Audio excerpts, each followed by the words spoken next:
The so-called yellow vest protesters in France have vowed to keep fighting the government, despite the government suspending a plan to raise gas taxes. New protests are underway in Marseille and Toulouse.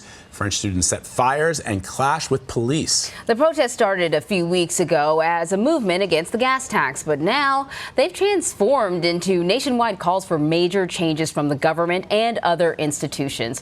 For more on this now, we want to bring in retired U.S. Ambassador Jeffrey Hawkins. He's also a researcher at the French Institute for International and Strategic Affairs, and he joins us now from Paris. Ambassador, thank you so much for joining us to clear this up for us. It looks like now that the government is bending to the will of the people, but the protests continue. Why is that? Well, I mean, the proximate cause of the demonstrations, of course, are this gas tax. But this movement is really tapping into a much deeper, much wider discontent in France. And that discontent remains. Some of the representatives of the Yellow Vest movement today called the rollback of the gas taxes as little measures that really don't do what they need to do. And they have a wide range of demands, some of which are reasonable, some of which aren't, many of which the government couldn't even meet if they wanted to. And we'll have to see what happens from here. And it's interesting, Ambassador, these Yellow Vest protests have gained hundreds of thousands of supporters. And because of that, it feels also as if their demands, as you point out, Anne-Marie, has widened. It's even spread into Belgium, although specifically in the Walloon area of Belgium. Why is that? Right. Well, I mean, I think this taps into a wider series of movements that we're seeing across the Western world. And some here have referred to the Yellow Vest movement as France's Brexit.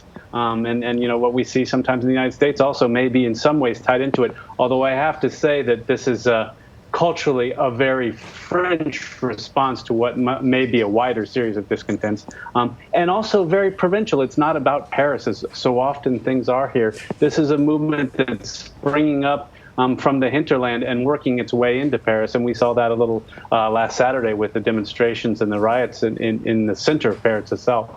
So the government announced that they're willing to roll back this planned gas tax hike. But Emmanuel Macron has really been struggling in terms of popularity almost from the get-go. France elects this guy who's an outsider, populist in a different way than President Trump. Right. And then almost immediately they don't seem to like the way he's conducting business. Is his position in jeopardy? Yeah, well, I mean, he's elected to a 5-year term, so in principle, no, it's not. Although many have called for his resignation, I think that's extremely unlikely.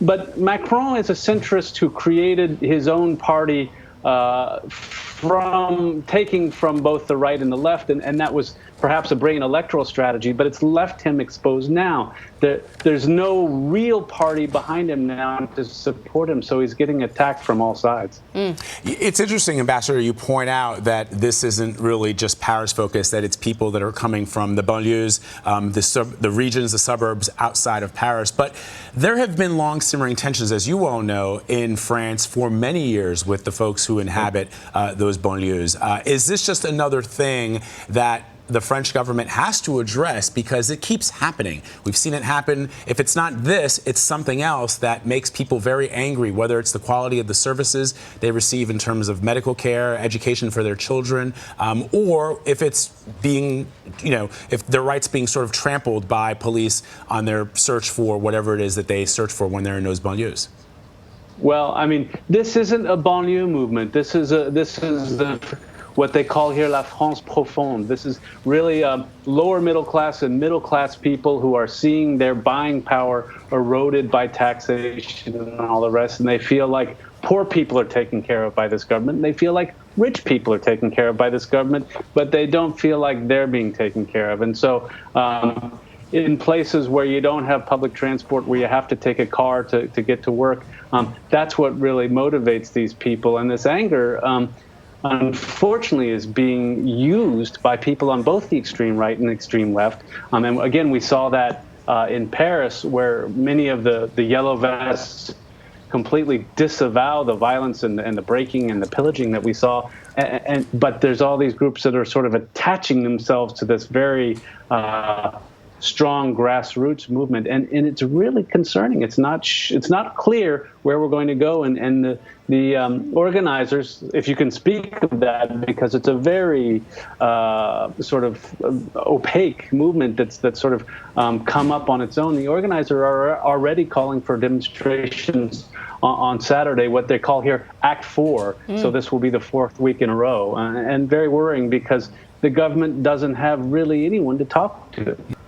Ambassador, what's really fascinating about this protest by the Yellow Vests is in the past we've seen protests in Paris and other parts of major metropolitan cities in France from folks that live in the banlieues. But this movement is seemingly coming from a more deeper France. In other words, France that extends beyond the suburbs of Paris into some of the more provincial areas. What is that? What is that contrast?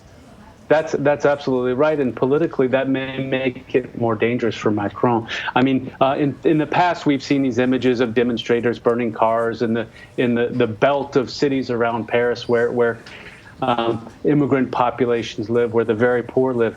These aren't necessarily those people. Some of those people may have come in to riot last weekend, but the movement, the Yellow Vest movement, is much more the provinces, lower middle class people, people with jobs. And indeed, many of the people who were arrested this weekend were people with employment. They're not the unemployed. They're not the desperate. These are people who are middle class and worried about their future. Ambassador Jeffrey Hawkins, thank you so much. Thank you.